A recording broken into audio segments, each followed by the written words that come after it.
Hey everyone, this is James, and in this video I'm going to talk about an activity called musical share.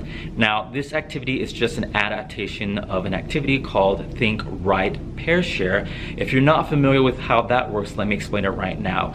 Usually you would give students a prompt based on your content area. You can also give them a picture and you give them some time to think and also write about it. Just depending for me in my class and what the prompt is, I can give them anywhere from 30 seconds to perhaps 2 minutes to think and write about what I'm asking for them to think and write about. Normally from there, I think write, pair, share. After they're done writing, they pair up with someone nearest them and they share. To get students up out of their seats and moving around, especially if maybe we're taking notes for about 15 minutes, I want to get the students up and moving around the room. So what I will have them do when they're done writing is I will have them get up and I will select a song. Normally when I do this for the first time with students, I usually play Gloria Estefan's Get On Your Feet because it's just a fun up-tempo song and it's telling them get on your feet.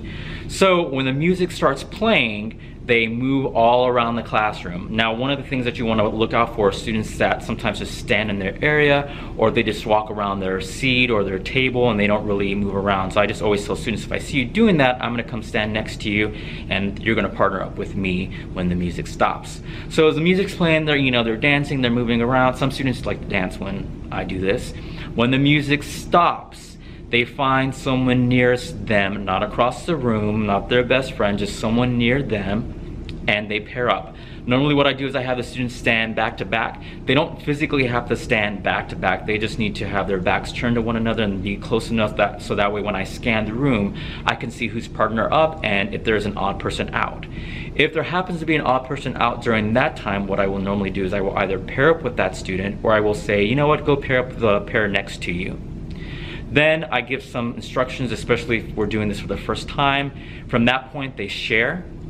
I give them maybe 30 seconds to a minute, just depending on the prompt. And also, to hold them accountable, I make sure that they take their interactive notebook and a pencil or pen so that the way they can write what their partner is sharing with them, because I want to make sure that they are being held accountable and that they are actively listening. I do 2 or 3 cycles of that. So once they're done sharing, I will play the music again and they start moving around, music stops, they pair up. So 2 or 3 cycles, then I have them come back to their seats. From there, I will either ask for volunteers. Sometimes I just ask for volunteers. Sometimes I will popsicle stick students. And then sometimes I'll do a combination of volunteering and just randomly selecting people via popsicle sticks. And the reason I do that is because, again, I want them to make sure that they're actively paying attention to their partner and they're participating in the activity. So there is some accountability there. And I also like to make sure that I'm calling on people from each section of the room. So someone from the left side, someone from the middle of the room, and then someone from the right. That's just how my room is set up right now because I have a left side of tables, I have a middle row of tables, and then I have a right row of tables.